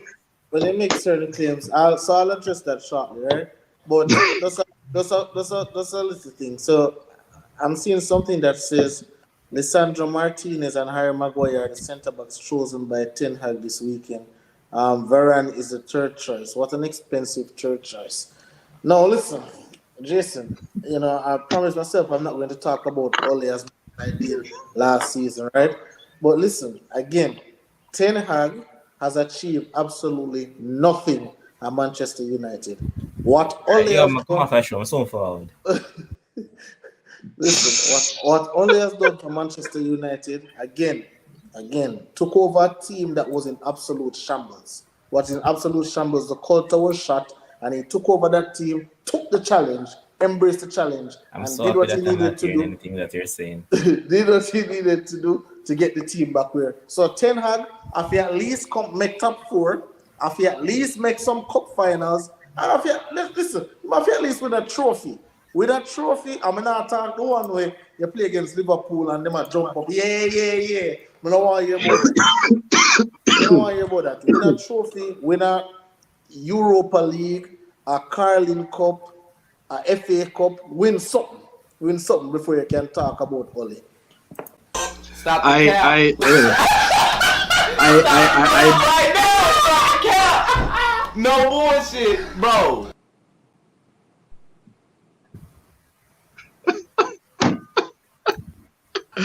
I don't think it's fair in a rebuilding season to put that much pressure on Ten Hag that early as it relates to winning a trophy. Yes, I would agree the minimum requirement will be Champions League qualification. I would love if he can achieve that by winning the competition that Lovan is definitely not a fan of. But if he can do that, then he will get more than props, of course, in his first season. But I certainly more than props, and you give of Ole course. zero props. No, I'm not saying I'm giving Ole zero props, but in terms of trophies, did Ole Jason, never win any? Ole did not win remember, any. okay, and again, I said trophies are ego thing. Remember, Ole is one of the only coaches apart from Klopp who have Pep scratch him head. Pep don't know what to do because Pep can't beat him. Pep is saying, "Why is this man just beating me left, right, and center?" So now we're going to celebrate the What you mean? What you mean? Small wins. Small wins, bro. When your big coach, Mr. Press Conference, come and Pep Guardiola is having training cones around Manchester United at that whatever, I not even remember, at Old Trafford, against Mr. Press Conference who are here. Oh, he's the one in train Nagelsmann. Oh, in train Klopp. Oh, he's the best. He's the best. He's going to turn it around. Pep Guardiola run rings around him, training session. Klopp run rings around him, training session. When Klopp and my boy are going against Ole, when Ole just come in, they have to come good. Ole beat up Pep. Pep say Pep, Pep love one. And him call Sterling and him confused. When Ole is in charge, he is confused. But we're going to see what happened with Ten Hag this season. I'm willing to give him half a season. Yeah, that is what I'm going to suggest is that I don't want to really predict anything like that with Ten Hag in comparison to Ole, considering that United hasn't made his official debut for United yet. So I want him to, go through midway the season, go through the season, you see patterns, you see achievements, and then of course this is something we can always revisit come end of the season. But one thing that I will mention, because I am always posting the quotes from players, from managers, etc. when it comes to United. And it can't be a coincidence that so much players going to come out and talk about say training is a breath of fresh air. Training, the best coaching instructions we've ever received. This is not a coincidence. This is not from just Ralph. This is not from just Ralph tenure. This have to be coming from Ole's tenure as well. And you can see it on the pitch. That's fine. But you know what's so funny, Jason? When Ralph just came, I heard the same thing. Oh, wow, this training is so structured. I heard that the first week. After that, you know what I'm hearing? Oh, wow, nobody likes this guy. Oh, we want guess to what? go. But guess what, Kims? You know what I just heard and saw? Someone sent me this. What's that? What's that? Listen, Your computer freezing up. I must some garbage. See that? Yeah. I tell you, I must some garbage. I'll say this last thing, Jason. I'll say this last thing, Jason. Ten Hag must remember he's not going to be playing against Canberra, Excelsior, PSV, 20 and those teams. He's actually going to be playing real teams this season. So there's no excuses. Absolutely none. I think this looks nice on the screen. This looks nice on the screen. Badman, me can bet any money. Can bet any money who involved in that. Can bet any money. Only Lebanon involved in that. When you say look like film penmanship, I feel penmanship that. Absolutely not. My penmanship is way more fancier. But Jason, what I say was the scoreline? Oh, scoreline. Oh, I'd go 2-0 for United. Right. And the final game, I'm just going to start with Demo on this one. West Ham against City. West Ham have signed quite a few players, but manager come out and said that still needs more players for him to compete well in the league. They signed Maxwell Carney earlier on today, and I said it. I expected him to actually have left Burnley. So last of the stars has left. Now look at this one. Where you see this one going, Demo? City are normally slow starters in the league. West Ham usually kind of tricky. They gave them a tricky time at the end of the season. I think City will have just enough. I think they'll beat West Ham. I'm going to go 2-1 City. All right. Kems.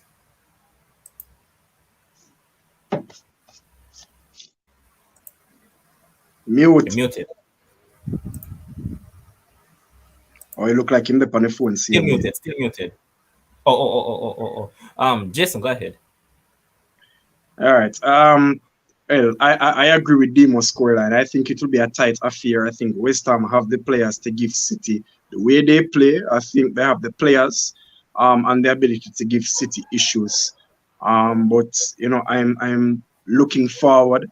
I'm looking forward to see Haaland's debut. He has been one of my favorite players from Atala time, one of the keen players I followed. Guess who? That is not in the league.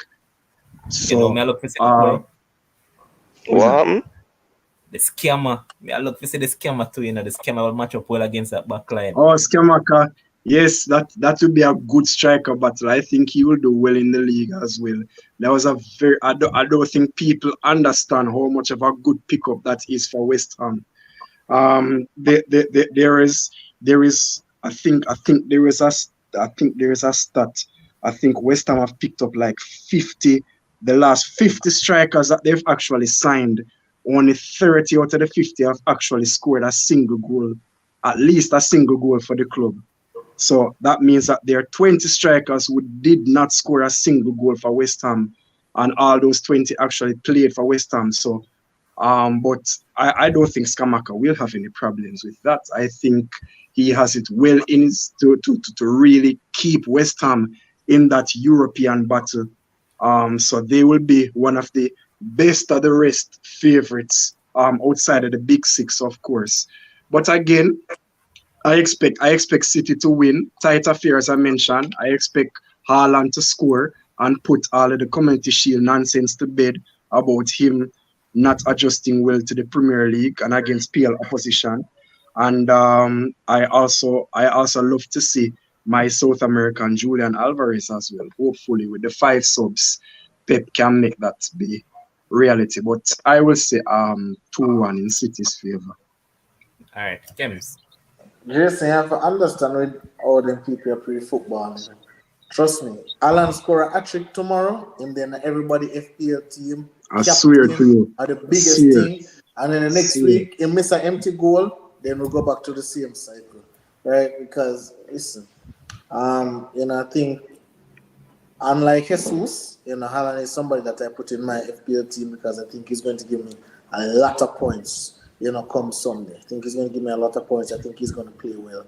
My guy Jared Bowen, I tried to find a space for him in the FPL team. Didn't make it this time around. I want to wait until to see how him or him progress in the season first, see where he's going. Leave me alone, you know. Yeah. I try every trick and trade to get that money in the Brother, team. Brother. trust me. But when me I say, let me see him progressing first, and then versus it was either him or Coutinho for me really. But me like Coutinho because I think Gerrard going to play him a lot and put him in positions to do well. But for this game, I'm going a 2-0 victory for City. I think that obviously again, I'm just going with a better team. It's the first game of the season. There's not a great analysis I can give. I can't look on a preseason, I can't look on a community shield because it clearly looked like Klopp does have Pep number. He does have the number. No matter which team, he does have the number.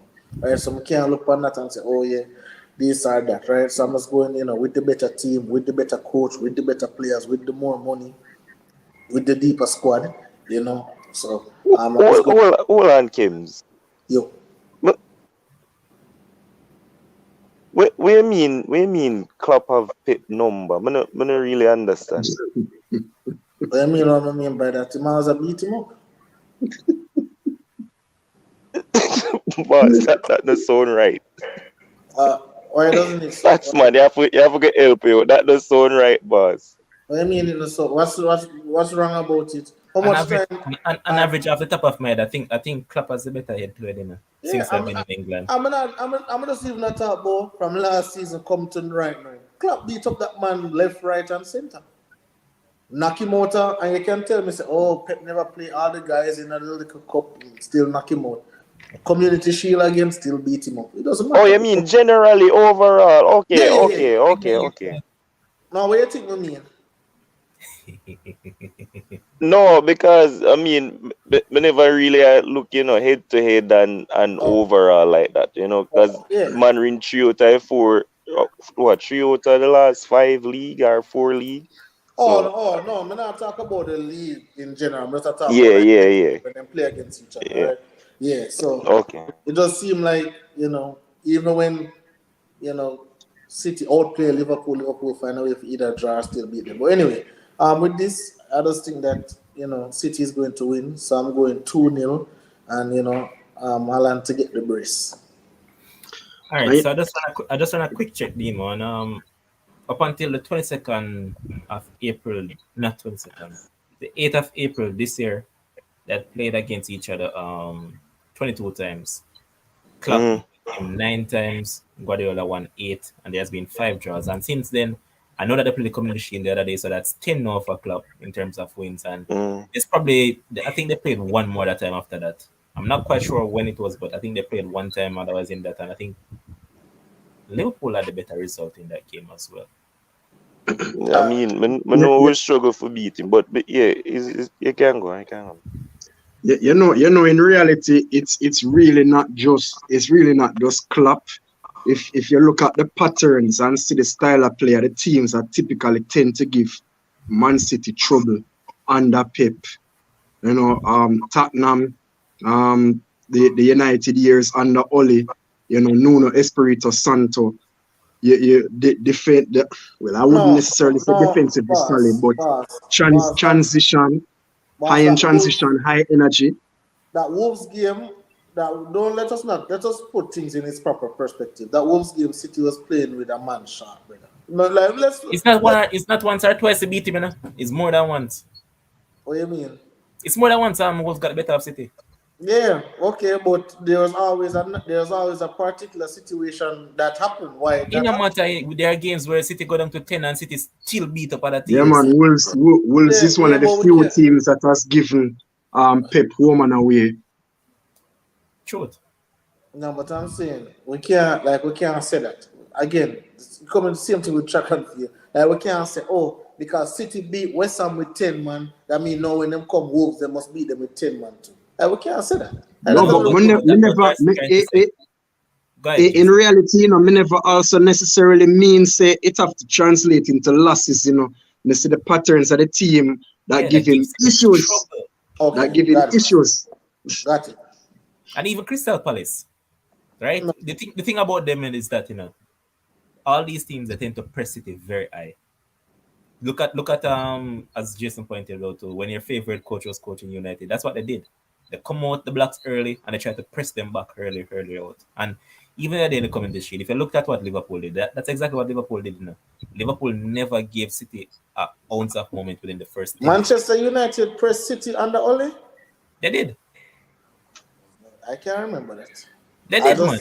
I don't see They a team did, man. They did, especially when my boy Dan James in the front line. Pressing a team doesn't generally translate to you winning the ball from them, you know. I don't know. So, I know what pressing means. Yeah, man, they had very high energy against City. Yeah. In the final third. So, well, let's move on. Make him done in prediction coming over here. It's a City 2-0, man. No, 2-0 City. Okay. All right, so let's get to the part of the show that a lot of people want, especially man like Pepe. So, best 5 bets of the weekend. And just bet. You need to come on board and give us some sponsorship because we can't keep on using the platform and we're not give us some sponsorship. How much more we take it from me and Jason? But there it goes. And anyone want to start? I would go Liverpool win and over 2.5. Why is this thing taking so blasted long? What the hell? They don't want it to win the money, bro. Yeah, man, I said I'm gonna shake it from there, man. They want it to give up. Alright, it's $1.60. Not bad. Could have been better. I would go over 2.5 for City and West Ham game.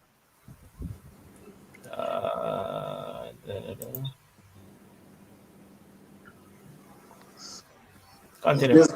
Jason, I would go United and over 1.5 versus Brighton. Jesus Christ, Jason, give away. Yeah, that's a United man still, and still no means one man now bet for United. Nah, bet for them at all, no matter My what. side now give me no heartbreak. They couldn't play against Mona. I am not.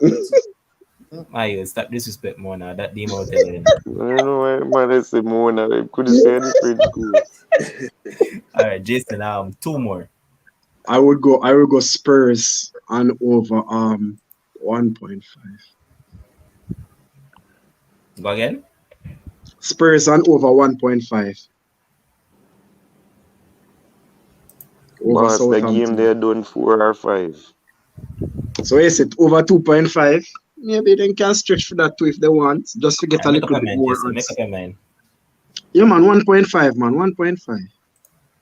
And last but not least, I would. What's that Chelsea $60 there, brother?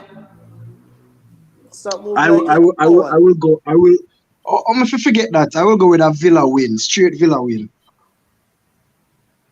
So you're saying you're going for a straight Villa win? Yeah. Right. $2 for Villa? No, man, jeez. Yes, it's straight. And how much will I work with? $1,000? Yeah, man, $1,000. 14. Not bad to start off the Saturday. Honestly, it look good or foolishness? Well, I'm not saying foolishness, but you know, put my money on this. Where's the you agree with Kems?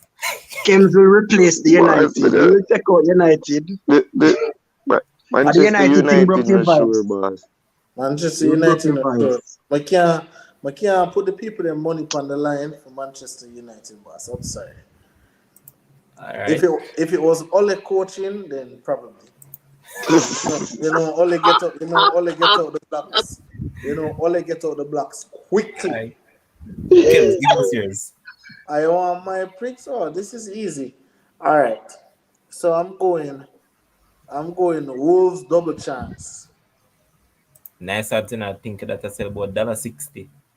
Wolves double chance. Leeds not winning. Yeah, Leeds not win the game then. Wolves double chance. Then I'm going Chelsea win. Beat up like Everton, right? That's all. Bam. Then I'm going. You know, say that boy a weird though. Now this man tell the better sense if you load that game alone. Which game? Everton Chelsea because they can swing in any favor. Yeah, but I'm me a bet. I'm my money. What you need? So we spend my money wisely. Go scroll Alright. down. Scroll down. Let me see. Let me see Sunday. I'm going. Oh, what is soup? City and over 1.5. Soup. That cheap like Cotador. Yeah, you can't tell me anything. You think a big odds win it? Of course, a big You odds. can have big odds and never win a bet in your life. Come on, give Yeah, me the City. Give me the Here, City. Devin. Here, Devin. Muckle business. Yeah, see there? The City another 1.5. All right. Obviously, what may I do? Liverpool and over 1.5. Soup. People, again, Christmas will come. Depends if you want your yama. This is it. You want matching pajamas, guys? Listen, put any amount of money on this on half people. This cannot lose. This is makes sense though, you know. I dislike this. This is what I don't like. Alright. Liverpool getting $25 to win. Seeing and winning over 1.5 that's $34. Like, yeah, man, give me the $34 same way. May I have one more, right? yeah. Go back on it. Well, Tottenham little shaky. Yeah, they will say nothing. I'm gonna draw with Newcastle. Good. All right. Give me Newcastle and Nottingham. Give me just the game with itself over 2.5. The game within itself over 2.5. Blood. Watch out. All right. I know me now put no $1,000 on nothing in the boss. Give me $5,000 on it. Jesus. I like pigeon. That's it. That's it. 51,000 people. You know, 51,000 monkey packs out there. You have the money. For the doctor and everything. That's serious thing, you know. 51,213. This can't lose, brother. Like this are like the perfect situation. Over 2.5 Newcastle, you know what goes in another game there. Goes everywhere. Goes. This is easy. Alright. No, so Demo is not a betting man, but Demo. No, man, I just left enough to do that, boss. Let's give a fair best pick, man. Liverpool win. Aston Villa win over Bournemouth. That's 2. Southampton a lot over. Hear me, Tottenham a lot over Southampton. How much you say about that? Did it say what, 2.5 or 3? Boss, pick a number, any number. I don't know it. Right, that can end up any amount. And last but not least. Four that me give? 2. You need 2 more. The City game, City sure of a win. 1 more. And Saint Max anytime goal scorer. Jeez. Oh, you can do that? Yeah. You can do that? Yes, man. No, put that. Let's show you still. No, do the anytime goal scorer thing, boss.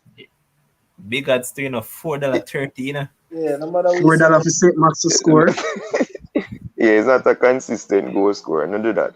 But Leeds, no. Oh, the Chelsea game against Everton. You don't want to leave it too, but yeah, that's Chelsea are going to win the game. Chelsea to win. Yeah, may I put in my bets right now. I'm winning for Arsenal today, so may I put in my bets. That's collect a little 12-pack pound you're betting, Demo. 12,750. Nice little. A 13 knot, man. A 13 knot. Yeah, but remember that you bet $1,000, so you collect back. So why you never do the same thing like? Yeah. Why you never do the same thing like Kim's? No $5,000. $5,000. Wow. Wow. So that means you're going to get 65. 68 grand overall. Yeah, I win 63 on the $5,000 where you bet. Watch you see my odds them better than Kim's one. Yeah, see the people. All right. It's a nice bet this still though, Of course, a nice bet the man pick. So thinking about it, so I feel like I go work with this tomorrow though. Not in terms of the but figure, if you don't win the money, you stay to me. Break down the rate. When I late me screenshot that bet already. Cause it look good for real, man. It look Look good, like man. he can play. Look like he can play. Yeah, Demo man, if this bus me left a offering for pasta. Yeah, good. Me send my But the thing would account have probably number in the changed. group. There's only not one thing I'll change on this ticket. Liverpool result. I'm probably City. Well, when I make City stable, I change What? Liverpool. But I go Change for Liverpool Liverpool. to? But I go for 2.5 in that game because Liverpool have beat up Fulham. Oh well. I remember that they Wait, so predicted a wait 3-1 be. in a. Yeah. 3-1 me predict, but I never that you ask me. Oh, and I can't record the same. You see the better odds. Wait, so they can even put who are gonna score and assist on him something? Eh? No, not Yes, not sir. assist yet. But Oh. the scorers, cards. If you expect a player to get a card in a game, I can't bet on that same way. Well, for the one way the No, man, boss you Saint can bet, Max, the Salah one bet for supposed to assist do. now. No, man, I don't think they allow it yet. Boss, just add the Salah one like we do with Saint Max, brother. Player specials. I could have swear me bet on Bruno 1 week. Alright, Forget Salah one get that. assist. No, Alright, so you said Demo, you think Salah will score tomorrow? I don't think that's a surety, boss. Alright, so yeah, I'm take out back Liverpool win and over 2.5 card. $83 Salah pay. So look there now. Just look on ticket. Look there now. 100 to blow. 5 grand give you Just to 100. switch it to Salah? Yeah. So me tell you the jokes, 11, bro. that player total assist. It's there now. Yeah, I forgot it. You can bet on assist too, so put Yeah, money man, I on see one trade. I'll Trent to assist tomorrow. Pay Is that $2 for Trent assist? No, brother, take out that and put in Trent assist. Watch no, it. no, forget so specific. Just load the thing, so. If we had done that, 151 pack. Wow. Brother, wow. We don't forget so specific, so brother. Greedy. Tell man don't get greedy. Well, yeah, that's the best word. The better word. Just load the thing at the Salah. It's about surety. Trent assist, brother. Good as goal. A Salah goal is more sure than Trent. Yeah, man. I will agree with you. That's why the odds less. I will agree with you. But yeah, nice odds, man, people. Yeah, let's get it going, man. Let's start off the season well. I mean, started out badly for some of us because some bug team mash up the ticket empty, but I just a life set still. But I'll close it off now because we've been here for close to 2 hours. So just gonna give you guys a minute each to talk about anything else football wise or as a matter of fact, anything else sports related. Know that the Jamaica girls finally they got that record 42.58 or 59. Yeah. Superb time, man, without Liston on that team, and I think it's probably because she was on the 200 early and rainy conditions and all that stuff. But honestly speaking, it seems that they never missed a beat without Liston on that team. And Kerry Kyle was super on that third leg, but man, I can't give enough flowers to one Tina Clayton. Tina Clayton absolutely scorched that back stretch. Honestly, man. And then Tia and the anchor, super. But anything else? I'm gonna start with you, Dimo. Just go ahead, man. Yeah, just want to say big up to everybody who tuned in. Continue to like and share the thing. And may I use this as a public service announcement. COVID is real. If you never take it serious and things it out of the park, it is still here. So continue to do the right things, wear your mask, sanitize, it lit me down right now, and so sorry for the camera, but me have COVID right now. I'm in a 200. But big up everybody who tune in and just go and watch the show. And big up for that, bro, because remember the other day they tell me about it and brain mix up with one bag of things, man. So I never remember to follow up on it still, but link earlier and never know say they'll come on still. I tell me say sick out here, man. So I never really expect it to come on, but I appreciate it, man. Look at dedication. That's what we're talking about, man. Big up. But it's the statistician. Shake it tonight with the statistics, but go ahead, man. Not much statistics, as Kim's point out, not much analysis to give for the first game of the season.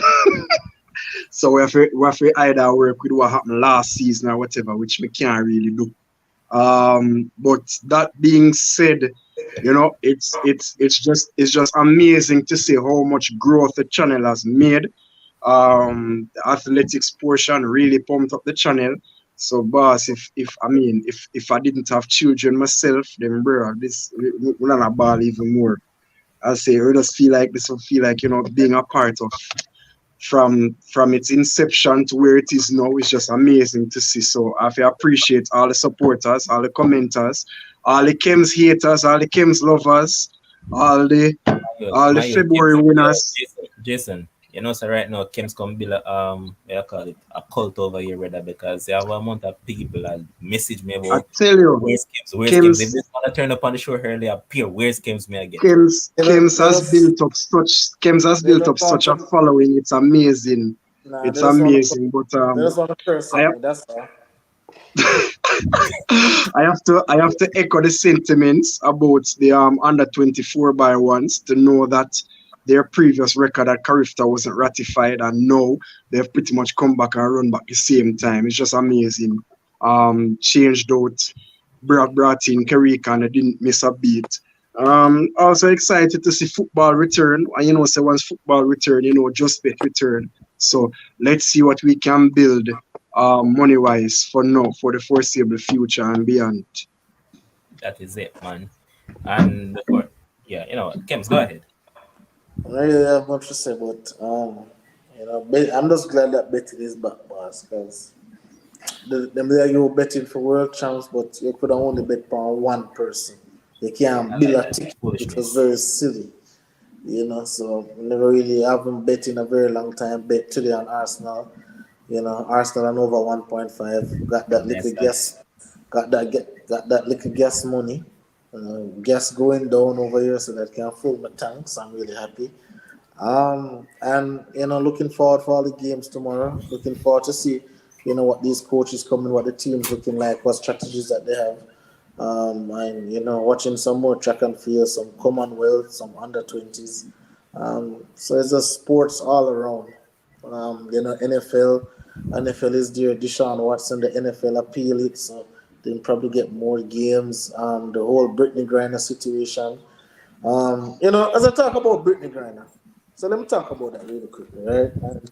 And a lot of persons are saying that. Listen, this woman has been playing basketball in Russia for 8 years. This woman is not a fool. This is not the first time never say, okay, listen, I've been playing over here for 8 years. I've never done this. Let me go do this today. Obviously not, right? So she's been playing basketball over there for 8 years.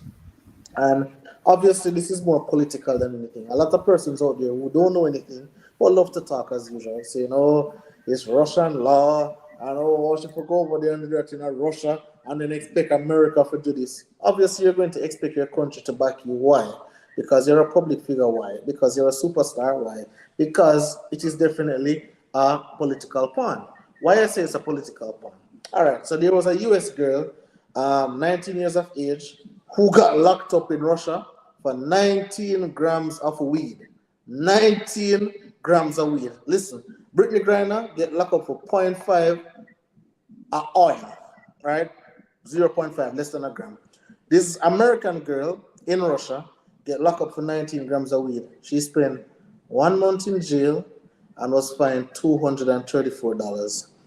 Brittany Griner, 9 years in prison.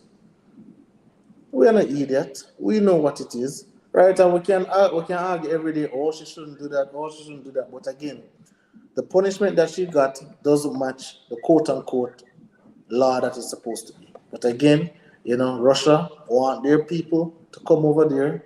They're trying to get some prisoners, what we have in the United States, over Russia in order to get Brittany Griner. And then it's going to turn out that Brittany Griner is the quote-unquote bad person in all this, because look, now we have to release prisoners in order to get her over here and all that. So I think, for persons who really don't know much about what's going on, I think we need to read a little bit more. I think we need to dive into before we just go there and just talk and just, look rather foolish, right? So just look and just read a bit more, and, hopefully that she come home soon, because I couldn't imagine if me get locked up over Russia. I couldn't imagine the things they would not say about me. But I really want to know say free Kems as well. As much as it cost me and beat me, free Kems as well. Kish, go on, man. I'd love it to buy me a stand. So that's all I have to say. So hopefully she get freed soon. I can't imagine her wife miss her team misses her family misses her. The whole basketball fraternity. She's been in jail for 170 days now.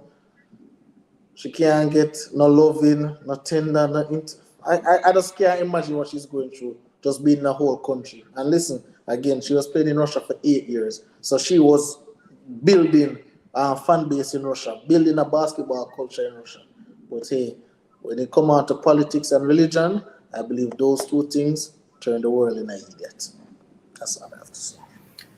All right, and on a point that Jason mentioned, because me now getting at us, whatever we're just discussing, and I might think that. But anyways, what Jason just mentioned, I think we're 10 subscribers away from 3,200. So let's get it, guys. And remember, as I said earlier, we need the fan base to build just like we have that fan base for track. So football people, come on, man, you're not doing it, man. I know that you guys can do more than you're doing because you're in a whole lot of football groups. So come on, man, let's get it done, man. And once again, I want to say thanks to Demo for coming on once again. Thanks to Jason for being here. Thanks to Kims for being here as well. And big up to one behind the scenes. Joshua's been doing the work. And to our kind sponsors, Let's Care Medical, Let's Care Optical. Remember, guys, visit them at their 3 locations in Mandeville, Santa Cruz, and Montego Bay. And it's school time, so ensure that you go and get a medical done. $500, that's very cheap. I guarantee you that nowhere else in Jamaica will get that cheap deal. So come on, man, go get your medical done at Let's Care Medical, Let's Care Optical, and get it done. Some that Flow and Digital do the right thing. Stop ramp with the thing. But all right, big up, gentlemen. See you guys until another time. Big up. To you, the viewers, now, respect as always, man, for the support. And I think we're going to have a live watch along tomorrow to the Diamond League. So you guys can look forward to that. To the track fans, you can look forward to a Diamond League live tomorrow. And I'll just end this live by playing the ads from our sponsor.